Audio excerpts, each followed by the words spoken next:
Praise the lord. దేవుడు మనల్ని ప్రేమించి మనకు మరొక దినాన్ని అనుగ్రహిస్తూ వచ్చారు. అందును బట్టి దేవునికి స్తోత్రం. ఉదయకాలము దేవుని వాగ్దానం.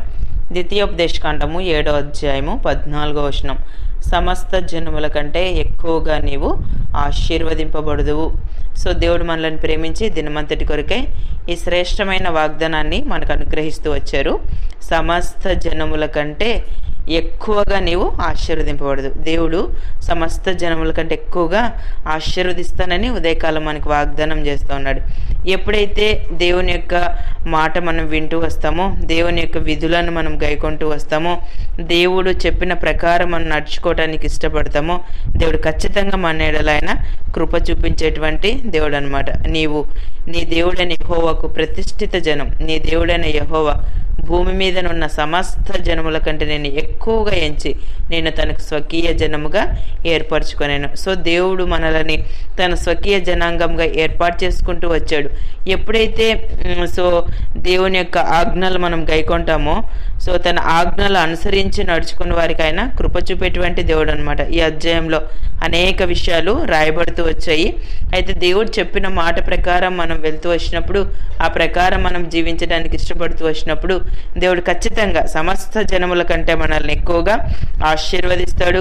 అంతేకాకుండా మనల్ని ఎక్కువగా ఎంచే ఆయన తన స్వకీయ జనంగా మనల్ని ఆయన చేసుకుంటూ వచ్చాడు. ద్వితీయోపదేశకాండం 28వ అధ్యాయం 1వ వచనం చదివితే, నీ దేవుడైన యెహోవా భూమి మీదనున్న సమస్త జనముల కంటే నిన్ను హెచ్చించును. చూసారా, దేవుడు ఎక్కువగా ఆశీర్వదిస్తానన్నాడు, ఎక్కువగా హెచ్చిస్తానన్నాడు. భూమి మీదనున్న సమస్త జనముల కంటే నిన్ను హెచ్చించును. మనం దేవుని మాట శ్రద్ధగా వింటూ వచ్చినప్పుడు, ఆయన ఆజ్ఞాపించిన ఆజ్ఞలు మనం అనుసరిస్తూ వచ్చినప్పుడు, దేవుడు భూమి మీద నున్న సమస్త జనముల కంటే మనల్ని హెచ్చించేవారిగా ఉంటారు. అంతేకాకుండా ఎన్నో దీవెనలు కూడా ఈ అధ్యాయంలో రాయబడినట్లుగా మనం దేవుని యొక్క వాక్యంలో చదవగలం.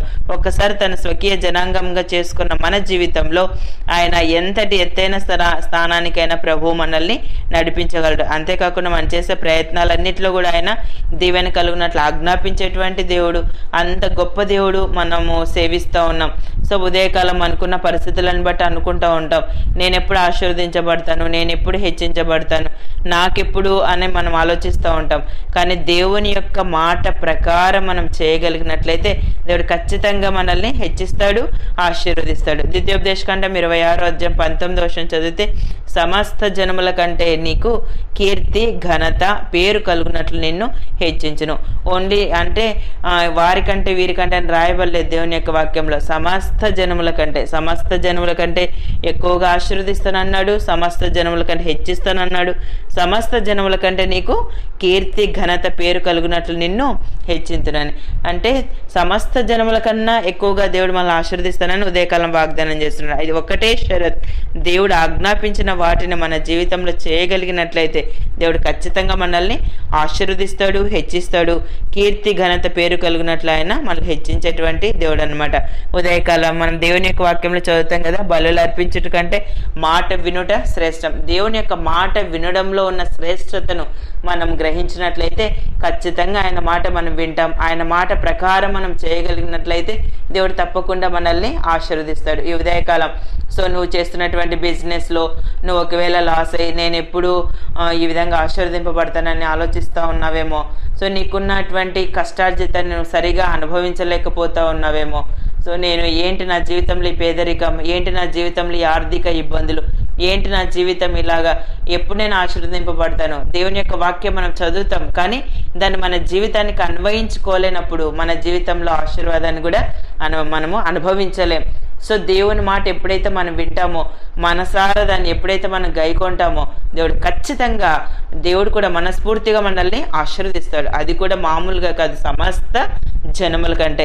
ఉదయకాలం నీకున్న పరిస్థితులను బట్టి నువ్వు కృంగిపోవద్దు, అధైర్యపడవద్దు. దేవుడు నిన్ను ఆశీర్వదిస్తానని వాగ్దానం చేస్తున్నాడు. నువ్వు దేవుని మాట నమ్మినట్లయితే, నీ నమ్మిక చొప్పున దేవుడు అద్భుతమైన విధానంలో నిన్ను ఆశీర్వదిస్తాడు, హెచ్చిస్తాడు, దీవిస్తాడు. అంతేకాకుండా కీర్తి, ఘనత, పేరు కలుగునట్లు ఆయన నిన్ను హెచ్చిస్తాడు. ఉదయకాలం దేవుడు మనకు అనుగ్రహించిన ప్రశస్తమైన వాగ్దానం మన జీవితానికి అన్వయించుకొని ముందు కొనసాగినట్లు ప్రభు మనందరికీ సహాయం చేయను గాక. ప్రార్థన చేసుకుందాం. ప్రియమైన తండ్రి, మీకు వందనాలు యేసయ్య. మమ్మల్ని ప్రేమించి మాకు అనుగ్రహించిన ఈ ప్రశస్తమైన వాగ్దానాన్ని బట్టి స్తుతిస్తున్నాను ప్రభా. సమస్త జనముల కంటే ఎక్కువగా నీవు ఆశీర్వదింపబడదు అని సెలవిచ్చారు. ఉదయకాలం నిత్యజీవపు మాట వింటున్న మీ ప్రజలందరినీ కూడా జ్ఞాపకం చేసుకునండి. మీ ఆశీర్వాదం, మీ హెచ్చింపు, మీరిచ్చేటువంటి ఆ కీర్తి, ఘనత, పేరు కలుగునట్లు నీ బిడ్డలందరికీ మీరు సహాయపడుతూ రావాల్సిందిగా ప్రార్థిస్తూ యేసు ప్రభు నామమున ప్రార్థిస్తున్నాను తండ్రి. ఆమెన్.